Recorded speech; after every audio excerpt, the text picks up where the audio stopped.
Indianapolis has issued a severe thunderstorm warning for northeastern Shelby County, south central Hancock County, southern Rush County until 7:45 p.m. Eastern Daylight Time.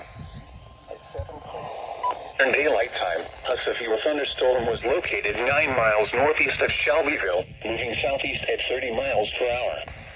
Expected hazards include 60 miles per hour wind gusts and nickel-size hail. This is a radar-indicated threat. The following events are expected.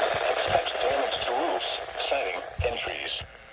This severe thunderstorm will be near Arlington and Manila around 7:20 p.m. Eastern Daylight Time.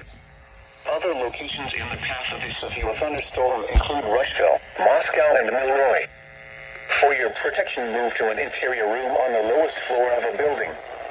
Repeating, a severe thunderstorm warning has been issued until 7:45 p.m. Eastern Daylight Time for the following counties in Indiana: Hancock, Rush, and Shelby.